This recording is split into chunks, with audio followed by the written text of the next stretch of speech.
فكرة عبقرية هتوفّري منها كتير أوي لمّا تحطّي بكرة المناديل في الفريزر. فيديو النهارده مليان أفكار حلوة إن شاء الله هتعجبكم. يا ريت تحطّوا لي لايك على الفيديو وتابعوا الفيديو وقولوا لي بتتابعوني منين. يالّا بينا على أول فكرة. الفكرة الأولى هي إن أنا لو عندي إزازة كده صغيرة، إزازة مَيّة صغيرة و هافتحها من فوق بالسكينة. هاسخّن السكينة وهافتح الجزء اللي فوق ده. هاخرمه يعني عشان أعرف بس أدخّل المقص جوّه الإزازة زي ما أنتم شايفين، وهابتدي أقص كده الجزء اللي فوق ده. تمام؟ وهاقول لكم هاعمل بيه فكرة حلوة جدًا يا جماعة هتعجبكم. في حفظ التوابل أو حفظ الحبوب أو أي حاجة. لو ما عندكيش علبة ودايما بتحتاجي ان انتي تحطي الحبوب بتاعتك في كيس زي ما انتي شايفة كده، وكل شوية تفكي الحتة دي وتربطيها تاني، تفكيها وتربطيها تاني. فانتي ممكن تعملي فكرة حلوة قوي بان انتي تجيبي الغطا دوت، واقولك تعملي بيه ايه. هتركبيه من فوق كده زي ما انتي شايفة، وهتدخلي الحتة كده بتاعة الكيس من فوق، وهتقلبي الكيس كده، وبنفس الغطا هتغطي. وكل ما تيجي تستخدمي هتفتحي وتقفلي بكل سهولة. بجد الفكرة دي حلوة قوي يا جماعة. كلنا بنجيب ازاز المياه المعدنية دي واحنا خارجين لأولادنا في المدرسة. محدش يرميها. استخدموها في حاجة زي كده بجد هتعجبكم بكل سهولة زي ما انتوا شايفين كده. لسان العصفور بينزل في ايدي. الفكرة التانية حفظ الليمون. شهر رمضان جاي وكلنا بنجيب الليمون بكميات عشان نعصره على التتبيلات وعلى الفراخ وعلى اللحمة، وكمان نعمل بيه عصاير. فبكل سهولة احنا بنحفظه بان احنا بنحط في كل ليمونة في حتة ورق فويل زي ما انتوا شايفين كده. سواء عايزة تحفظيه في التلاجة انه ما ينشفش، او تحفظيه في الفريزر. لو هتجيبي كمية كبيرة قوي وهتحفظيها في الفريزر، هتجيبي كل ليمونة وتحطيها كده في ورق فويل زي ما انت شايفة، وهتضغطي بايدك كده بكل سهولة. اتحداكي ان الليمون ينشف او يبوظ. زي ما انت شايفة كده انا بحطه في برطمان وبحفظه في التلاجة. لو قعد سنة حتى مش بيجراله اي حاجة، وبينزل بنفس المية اللي فيه. كل اللي بعمله بس لو انا مستعجلة وعايزة الليمونة تفك بسرعة، ممكن احطها في شوية مية دافيين.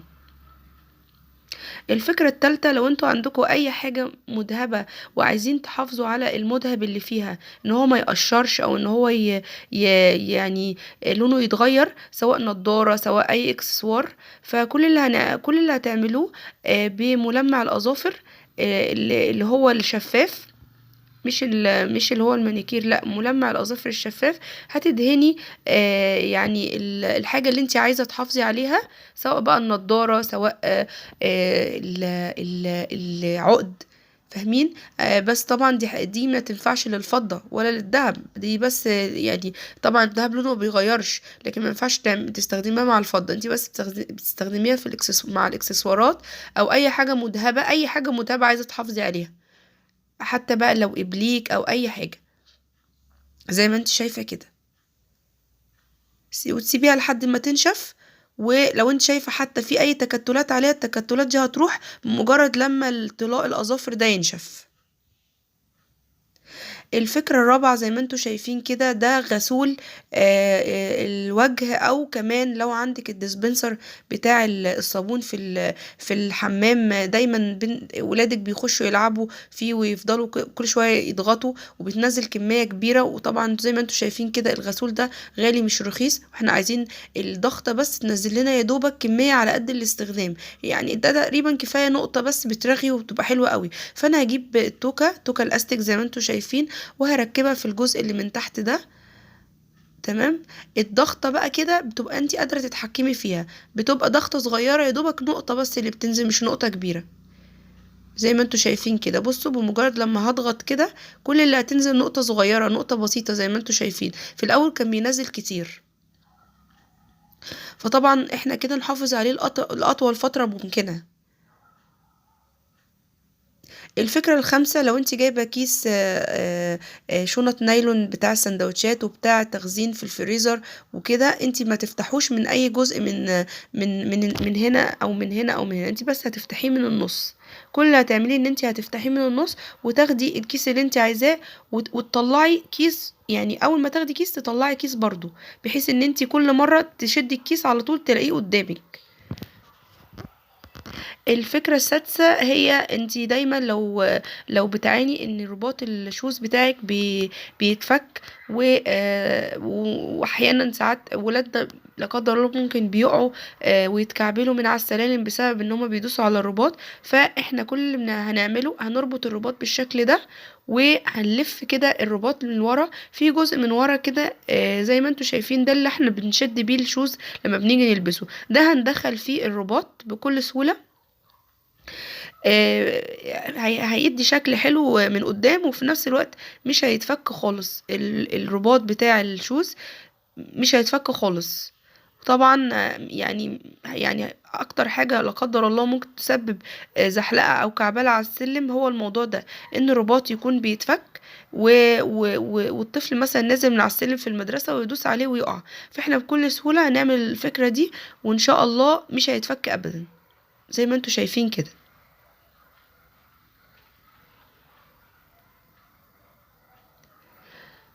جربوها وان شاء الله هتعجبكم قوي.